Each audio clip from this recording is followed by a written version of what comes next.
ओम साई राम। भक्तजनों, चलिए अब हम श्री साई बाबा के आशीर्वाद से श्री साई सच्चरित्र का अध्याय 3 भाग 1 प्रारंभ करते हैं। इस अध्याय में हम श्री साई बाबा की स्वीकृति, आज्ञा और प्रतिज्ञा, भक्तों को कार्य समर्पण, बाबा की लीलाएं, ज्योति स्तंभ स्वरूप, मातृ प्रेम, रोहिला की कथा, उनके मधुर अमृतोपदेश, ये सारी चीजें सुनेंगे। श्री साई बाबा की स्वीकृति और वचन देना। जैसा कि गत अध्याय में वर्णन किया जा चुका है, बाबा ने सच्चरित्र लिखने की अनुमति देते हुए कहा कि सच्चरित्र लेखन के लिए मेरी पूर्ण अनुमति है। तुम अपना मन स्थिर कर मेरे वचनों में श्रद्धा रखो और निर्भय होकर कर्तव्य पालन करते रहो। यदि मेरी लीलाएं लिखी गई तो अविद्या का नाश होगा तथा ध्यान व भक्ति पूर्वक श्रवण करने से दैहिक बुद्धि नष्ट होकर भक्ति और प्रेम की तीव्र लहर प्रवाहित होगी, और जो इन लीलाओं की अधिक गहराई तक खोज करेगा उसे ज्ञान रूपी अमूल्य रत्न की प्राप्ति होगी। इन वचनों को सुनकर हेमाड़ पंत को अति हर्ष हुआ और वे निर्भय हो गए। उन्हें दृढ़ विश्वास हो गया कि अब कार्य अवश्य ही सफल होगा। बाबा ने श्यामा की ओर दृष्टिपात कर कहा, जो प्रेम पूर्वक मेरा नाम स्मरण करेगा, मैं उसकी समस्त इच्छाएं पूर्ण कर दूंगा। उसकी भक्ति में उत्तरोत्तर वृद्धि होगी। जो मेरे चरित्र और कृत्यों का श्रद्धा पूर्वक गायन करेगा, उसकी मैं हर प्रकार से सदैव सहायता करूंगा। जो भक्तगण हृदय और प्राणों से मुझे चाहते हैं, उन्हें मेरी कथाएं श्रवण कर स्वभावतः प्रसन्नता होगी। विश्वास रखो कि जो कोई मेरी लीलाओं का कीर्तन करेगा, उसे परमानंद और चिर संतोष की उपलब्धि हो जाएगी। यह मेरा वैशिष्ट्य है कि जो कोई अनन्य भाव से मेरी शरण आता है, जो श्रद्धा पूर्वक मेरा पूजन, निरंतर स्मरण और मेरा ही ध्यान किया करता है, उसको मैं मुक्ति प्रदान कर देता हूँ। अनन्याश्चिन्तयन्तो मां ये जनाः पर्युपासते तेषां नित्याभियुक्तानां योगक्षेमं वहाम्यहम्। गीता अध्याय 9 श्लोक 22। इसका अर्थ है, जो नित्य प्रति मेरा नाम स्मरण और पूजन कर मेरी कथाओं का, लीलाओं का प्रेम पूर्वक मनन करते हैं, ऐसे भक्तों में सांसारिक वासनाएं और अज्ञान रूपी प्रवृत्तियां कैसे ठहर सकती है। मैं उन्हें मृत्यु के मुख से बचा लेता हूँ।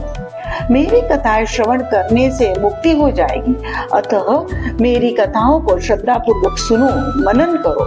सुख और संतोष प्राप्ति का सरल मार्ग ही यही है। इसे श्रोताओं के चित्त को शांति प्राप्त होगी, और जब ध्यान प्रगाढ़ और विश्वास दृढ़ हो जाएगा, तब अखंड चैतन्य घन से अभिन्नता प्राप्त हो जाएगी। केवल साई साई के उच्चारण मात्र से ही उनके समस्त पाप नष्ट हो जाएंगे। अब हम देखेंगे कि कैसे भिन्न भिन्न कार्यों की भक्तों को प्रेरणा मिली। भगवान अपने किसी भक्त को मंदिर, मठ, किसी को नदी के तीर पर घाट बनवाने, किसी को तीर्थ पर्यटन करने और किसी को भगवत कीर्तन करने एवं भिन्न भिन्न कार्य करने की प्रेरणा देते हैं, परंतु उन्होंने मुझे साई सच्चरित्र लेखन की प्रेरणा की। किसी भी विद्या का पूर्ण ज्ञान न होने के कारण मैं इस कार्य के लिए सर्वथा अयोग्य था, अतः मुझे इस दुष्कर कार्य का दुस्साहस क्यों करना चाहिए। श्री साई महाराज की यथार्थ जीवनी का वर्णन करने की सामर्थ्य किसे है? उनकी कृपा मात्र से ही कार्य संपूर्ण होना संभव है। इसीलिए जब मैंने लेखन प्रारंभ किया तो बाबा ने मेरा अहम नष्ट कर दिया। उन्होंने स्वयं अपना चरित्र रचा, अतः इस चरित्र का श्रेय उन्हीं को है, मुझे नहीं।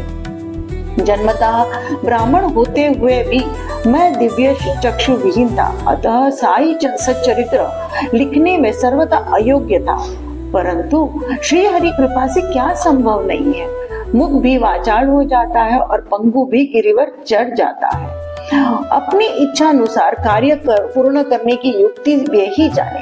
हारमोनियम और बंसी को यह आभास कहाँ कि ध्वनि कैसे प्रसारित हो रही है, उसका ज्ञान तो वादक को ही है। चंद्रकांत मणि की उत्पत्ति और ज्वार भाटे का रहस्य मणि अथवा उदधि नहीं, वरन शशिकलाओं के घटने बढ़ने में ही निहित है। अब हम देखते हैं बाबा का चरित्र, जो कि ज्योति स्तंभ स्वरूप था। समुद्र में अनेक स्थानों पर ज्योति स्तंभ इसीलिए बनाए जाते हैं जिससे नाविक चट्टानों और दुर्घटनाओं से बच जाए और जहाज को कोई हानि न पहुंचे। इस भवसागर में श्री साईं बाबा का चरित्र ठीक उपर्युक्त भांति ही उपयोगी है। वह अमृत से भी अति मधुर और सांसारिक पद को सुगम बनाने वाला है। जब वह कानों के द्वारा हृदय में प्रवेश करता है तब दैहिक बुद्धि नष्ट हो जाती है और हृदय में एकत्रित करने से समस्त कुशंकाएं अदृश्य हो जाती है। अहंकार का विनाश हो जाता है तथा बौद्धिक आवरण लुप्त होकर ज्ञान प्रकट हो जाता है। बाबा की विशुद्ध कीर्ति का वर्णन निष्ठा पूर्वक श्रवण करने से भक्तों के पाप नष्ट होंगे। अतः यह मोक्ष प्राप्ति का भी सरल साधन है। सतयुग में शम तथा दम, त्रेता में त्याग, द्वापर में पूजन और कलयुग में भगवत कीर्तन की ही मोक्ष का साधन है। यह अंतिम साधन चारों वर्णों के लोगों को साध्य भी है। अन्य साधन जैसे योग, ध्यान धारणा आदि आचरण करने में कठिन है, परंतु चरित्र तथा हरि कीर्तन का श्रवण तो अत्यंत ही सुलभ है। केवल उन पर ध्यान देने की ही आवश्यकता है। कथा श्रवण और कीर्तन से इंद्रियों की स्वाभाविक विषयासक्ति नष्ट हो जाती है और भक्त वासना रहित होकर आत्म साक्षात्कार की ओर अग्रसर हो जाता है। इसी फल को प्रदान करने के हेतु उन्होंने सच्चरित्र का निर्माण कराया। भक्तगण अब सरलता पूर्वक चरित्र का अवलोकन करें और साथ ही उनके मनोहर स्वरूप का ध्यान कर गुरु और भगवत भक्ति के अधिकारी बने तथा निष्काम होकर आत्म साक्षात्कार को प्राप्त हो। साई सच्चरित्र का सफलता पूर्वक संपूर्ण होना यह साई महिमा ही समझे। हमें तो केवल एक निमित्त मात्र ही बनाया गया है। मातृप्रेम। गाय का अपने बछड़े पर प्रेम सर्वविदित ही है। उसके स्तन सदैव दुग्ध से पूर्ण रहते हैं और जब भूखा बछड़ा स्तन की ओर दौड़कर आता है, दुग्ध की धारा स्वतः प्रवाहित होने लगती है। उसी प्रकार माता भी अपने बच्चे की आवश्यकता का पहले से ही ध्यान रखती है और ठीक समय पर स्तनपान कराती है। वह बालक का श्रृंगार उत्तम ढंग से करती है, परंतु बालक को इसका कोई भान ही नहीं होता। बालक के सुंदर श्रृंगार आदि को देखकर माता के हर्ष का पारावार नहीं रहता। माता का प्रेम विचित्र, असाधारण और निस्वार्थ है, जिसकी कोई उपमा नहीं है। ठीक इसी प्रकार सद्गुरु का प्रेम अपने शिष्य पर होता है। ऐसा ही प्रेम बाबा का मुझ पर था। उदाहरणार्थ वह निम्न प्रकार था। सन 1916 में मैंने नौकरी से अवकाश ग्रहण किया। जो पेंशन मुझे मिलती थी वो मेरे कुटुंब के निर्वाह के लिए अपर्याप्त थी। उसी वर्ष की गुरु पूर्णिमा के दिवस मैं अन्य भक्तों के साथ शिरडी गया। वहां अन्ना चिंचनी करने स्वतः मेरे लिए बाबा से इस प्रकार प्रार्थना की, इनके ऊपर कृपा करो साईं। जो पेंशन इन्हें मिलती है वो निर्वाह योग्य नहीं है। कुटुंब में वृद्धि हो रही है, कृपया और कोई नौकरी दिला दीजिए ताकि इनकी चिंता दूर हो और ये सुखपूर्वक रहे। बाबा ने उत्तर दिया कि इन्हें नौकरी मिल जाएगी, परंतु अब इन्हें मेरी सेवा में ही आनंद लेना चाहिए। इनकी इच्छाएं सदैव पूर्ण होंगी। इन्हें अपना ध्यान मेरी ओर आकर्षित कर अधार्मिक तथा दुष्ट जनों की संगति से दूर रहना चाहिए। इन्हें सबसे दया और नम्रता का वर्ताव और अंतःकरण से मेरी उपासना करनी चाहिए। यदि ये इस प्रकार आचरण कर सके तो नित्यानंद के अधिकारी हो जाएंगे। अब हम रोहिला की कथा सुनते हैं। यह कथा श्री साईं बाबा के समस्त प्राणियों का पर समान प्रेम की सूचक है। एक समय रोहिला जाति का एक मनुष्य शिरडी में आया। वह ऊंचा, पूरा, सुदृढ़ एवं सुगठित शरीर का था।